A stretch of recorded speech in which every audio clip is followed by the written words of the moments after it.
Salam dan selamat hari bahagia. Amin. Kenapa saya katakan hari ini adalah hari bahagia? Karena hari ini adalah hari memperingati kebangkitan Tuhan Yesus Kristus, Juru Selamat kita. Amin.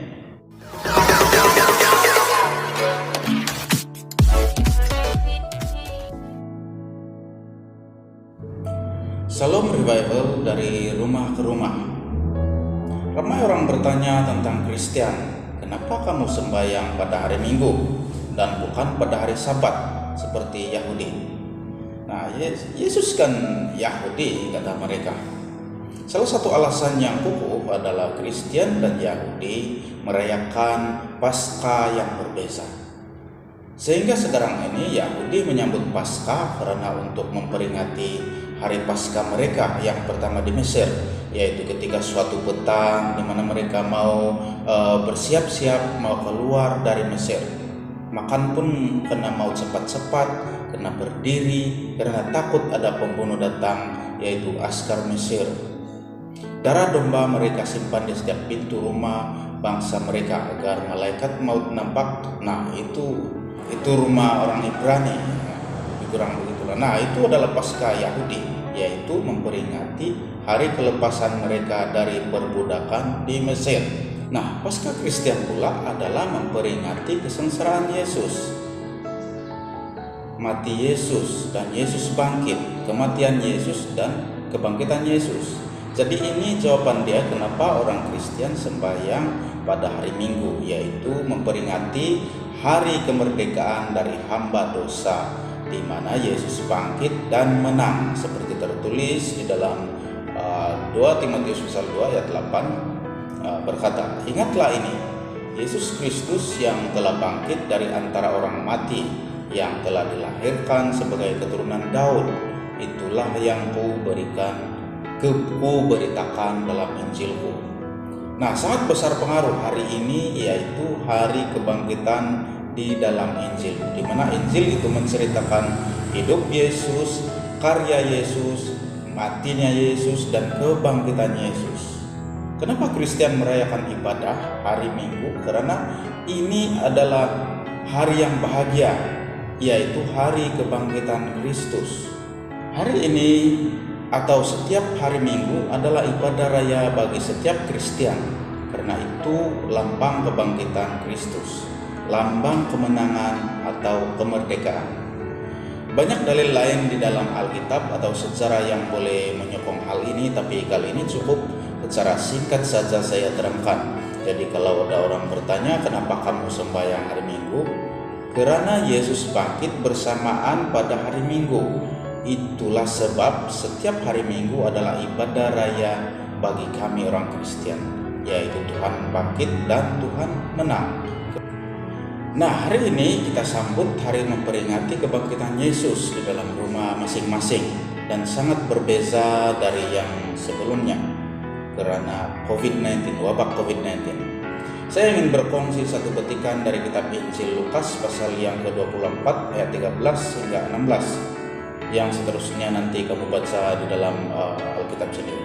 Injil Lukas pasal 24 ayat 13 hingga 16 ya berkata begini. Pada hari itu juga 2 orang dari murid-murid Yesus pergi ke sebuah kampung bernama Emmaus yang terletak kira-kira 7 mil jauhnya dari Yerusalem. Dan mereka bercakap-cakap tentang segala sesuatu yang telah terjadi. Ketika mereka sedang bercakap-cakap dan bertukar pikiran, datanglah Yesus sendiri mendekati mereka, lalu berjalan bersama-sama dengan mereka. Tetapi ada sesuatu yang menghalangi mata mereka, sehingga mereka tidak dapat mengenal Dia.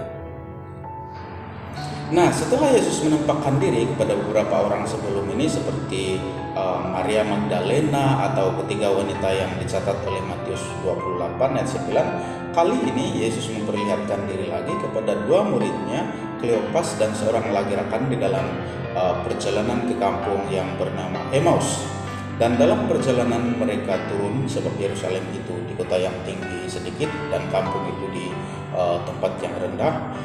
Yesus menampakkan diri dan berjalan di samping mereka serta berinteraksi dengan mereka, tetapi Malamnya dua orang murid ini telah tawar hati dan tidak mengenal Yesus saat itu. Hal ini jelas karena mereka sendiri sedang pergi ke kampung Emmaus yang bermaksud dalam bahasa Yunani yaitu air suam atau air yang kurang panas.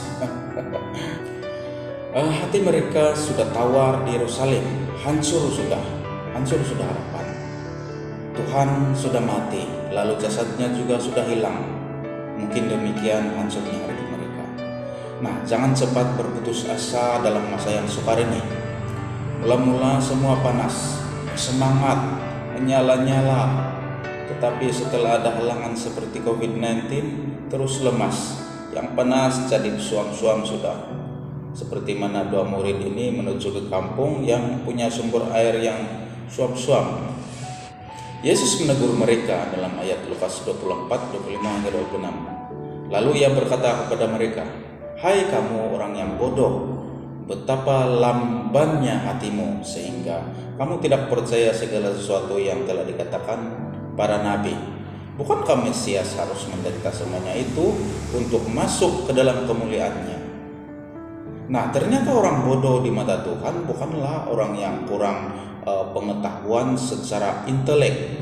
Dari ayat tadi kita dapat tahu bahwa orang yang bodoh di mata Tuhan adalah orang yang tidak percaya akan janji Tuhan. Nah, masa sekarang ini Tuhan menegur kita sekali lagi, yaitu jangan menjalani kehidupan rohani kita berpandukan apa yang kita dengar, apa yang kita lihat, atau apa yang didengar oleh telinga kita semata-mata, tetapi jalani hidup di dunia ini dengan berpandukan janji-janji Tuhan kepada kita semua, yaitu umatnya. Yesus berkata, "Betapa lamban hatimu." Maksud yang lain adalah hati yang lembab, lemah, tidak cergas. Nah, Tuhan tidak mau kita sebagai umatnya berhati lemah atau tidak cergas. Maksud di sini bila saja kita melihat kepada keadaan semasa, kita jangan cepat panik, tetapi rujuk keadaan itu terus kepada firman Tuhan, janji Tuhan. Semua ada jawaban di sana.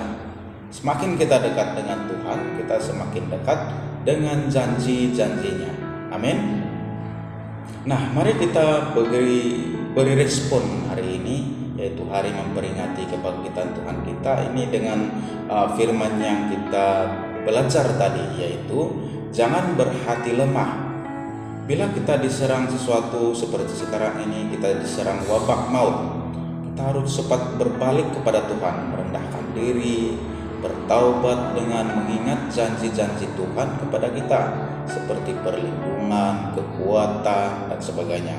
Alkitab berkata di dalam Ulangan pasal 7 ayat 18, "Maka janganlah engkau takut kepada mereka.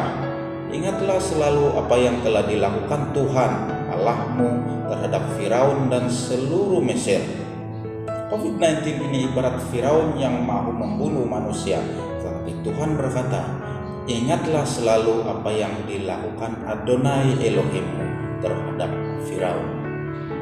Nah, jangan risau, serahkan semuanya kepada Tuhan dan Tuhan bertindak di pihak kita. Amin. Amin. Oke, sampai di sini dulu. Boleh komen, boleh like, boleh share, subscribe untuk mereka yang menonton di YouTube. Tuhan pasti memberkati kita dan juga untuk kita memberkati rekan yang lain bila kita kongsi. Oke, teruskan berdoa dari rumah ke rumah buat kebaktian keluarga yang kecil-kecil saja di rumah. Oke. Shalom revival dari rumah ke rumah dan